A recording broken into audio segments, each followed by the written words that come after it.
It's a natural tendency to believe that the world as we know it will remain as we know it, and that any change that does come will be gradual. However, history has shown over and over that this is a false assumption. This tendency, often referred to as the normality bias, prevents people from seeing and understanding the immense forces of causality which build up as a society approaches a cataclysmic change. The U.S. economy is headed for a collapse. In this video, I'm going to demonstrate why this collapse is inevitable, and I'm going to show you evidence that the U.S. government is actively preparing for this event right now. The U.S. national debt is currently at about $16.7 trillion, and it's been growing by an average of $3.87 billion a day.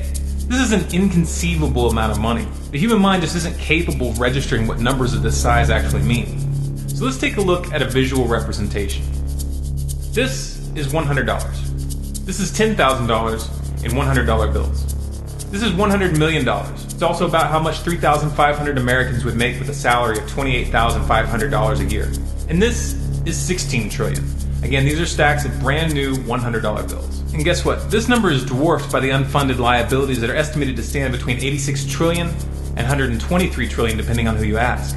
To add to the mix, we have an estimated $1.2 quadrillion in debt-based derivatives still in the banking system. Now, I couldn't find a graphic representation of $1 quadrillion, but a quadrillion is 1,000 trillion. So it's 1,000 times this. Like I said, these are inconceivable figures here. This is not fixable. Those who try to convince you otherwise are not misinformed. They're lying to you.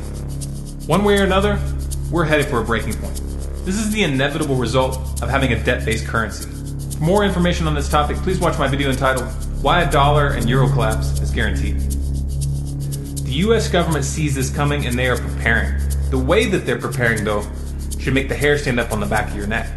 You might remember not too long ago I did a report on the billions of rounds of hollow point bullets and buckshot that the Department of Homeland Security has on order.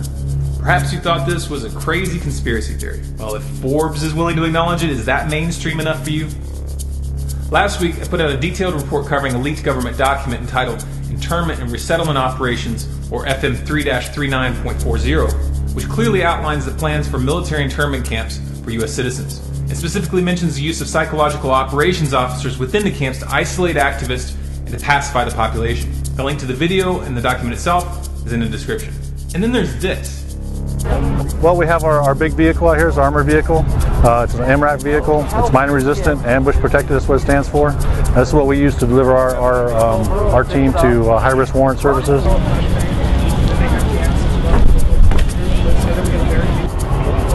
This is the only entry in the vehicle here, so all the operators, we've modified our particular vehicle to have the skids on the sides so that we can have operators on the side and just get off the vehicle from the sides. It makes for a very fast deployment. That's what we're trying to do. If there's an issue while we're out serving a warrant service or something like that, we can shelter in place with this and then go into surround and call out operations inside of here. We can generally get about 10 or 11 operators in here. Very tight, but we can do it. So we get them in there. We have the same on this side. We have a skid on this side as well. We can put four or five operators on here with a shield, and they deploy off this side. The team commander, which is myself, I'll stand in the MRAP and provide overwatch for the team while they're making entry into the house. This glass right here is multiple layers of glass. It's about, I would say, about that thick. It's got multiple layers in there, and it will stop up to a 50 caliber round. The window will. So it provides very good protection for us. We have gun ports in here, so we can actually shoot from within the vehicle. You may think it's pretty loud, but actually it's not too bad. But we do have gun ports there and in the back, and there are two on the side as well. Our team is stationed in El Paso. That's where we're from. We have a team right now, about 17 certified members, and a couple green team guys that are trying to get on the team. And we cover the entire New Mexico state and West Texas, all the way out from El Paso to Midland. And that's our area of operations. Now, we are a national team, so we can be called to go anywhere in the United States and assist other teams with whatever they have pending. It should be obvious that this isn't law enforcement. These are preparations for war. Combine all of this with the NDAA of 2012 and 2013, which give the military the right to kill or detain anyone anywhere in the world without a trial, and you've got the makings of a full-out military dictatorship. Powers that be have no intention of becoming the powers that were. Their system might be falling apart, but they aren't about to just let the people choose what comes next. Now, if you're a rational, intelligent person who's willing to look at reality, then this information is bound to be frightening. For some people, it'll be so overwhelming that they'll just push it out of their minds and do their best to avoid thinking about it. Others will understand that this is irresponsible and will want to do something. But what? Well, let's start by using the process of elimination and discard the options that clearly won't do any good. Option number 1, vote the bums out. That's not going to work, guys. The elections are rigged. The entire system is corrupt to the core. This should be obvious to you by now. You have zero chance of getting your country back through politics at this point. To pretend otherwise is just delusional. Option number 2, hold protests or fill out petitions. Come on, seriously? The criminals running the system don't care what you think. Your petitions mean nothing to them. Stop groveling at their feet. Option number 3, launch a violent revolution. Okay, as popular as this option may be with some people, the fact of the matter is the public is not psychologically or logistically prepared for this. If a small handful of civilians armed only with rifles and handguns try to take on the federal government right now, the results would be disastrous. Anyone with urban combat experience, especially veterans of Iraq or Afghanistan, can attest to this. So what does that leave us? I'm going to describe 3 steps that would change the game if the people could bring themselves together. This is not a command or recommendation, it's just my analysis of what would work. Step number 1, cut the federal government and the bankers off financially. Bleed them dry on every level, meaning stop every single payment going in their direction. If you aren't willing to go cold turkey in this regard, organizing a file for extension, day of action, for example, this April, might be a start. Make no mistake though, to really bring these crooks to their knees, you're going to have to play hardball. Step number 2, occupy and blockade the Congress. Do not let these criminals through the doors. Congress and the Senate are guilty of high treason.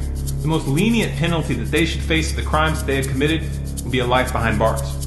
Merely preventing them from going to work would be beyond merciful. But it would be a start. Step number 3, call for the military to break the chain of command and refuse to fight in these wars in Africa and the Middle East. Call for them to come home and protect the people from its real enemies. If soldiers want to fight for freedom, they need to disband the Congress, the executive, and the kangaroo courts that some like to call the judicial system, and bring the financial cartel, which is really running this show, to justice. Sound extreme? Yes, it's extreme. But that's what it would take. Short of this, America's headed for an overt East German-style lockdown when the economy unravels. This isn't something that's coming 20 or 30 years from now. The scale and the pace of the government's preparations should make that clear. Those who have young children and who don't want anything to do with this insanity would be advised to have a plan B, meaning you need to make the necessary preparations to leave the country on short notice. You should have a passport for every member of your family. You should have enough cash to get you out of the country. You need to research the geography, the politics, and the immigration policies of several countries. If the country you're looking at speaks a foreign language, then you need to start learning that language. This is really just the bare minimum. Listen, I don't want to look at this any more than you do. I don't want to see my country go down this road. And to be honest, I don't know what our chances are of changing the outcome. All I know is that we have to try. We've got to wake people up to what's coming. If we're going to win, it's only going to be possible if we reach critical mass. If you feel this message needs to get to the public, then please share this video by every means possible. Share it to Facebook, to Twitter, to your friends via email. If you want more content like this, please subscribe to this channel, Storm Clouds Gathering, here on YouTube. For bonus content and updates, follow us on Facebook, facebook.com/stormcloudsgathering. On Twitter at Collapse Updates. And of course our website, stormcloudsgathering.com. Also, we're doing our live broadcast Wednesday nights, 10 p.m. Eastern, which is tonight, here on YouTube. So be sure to check in for that.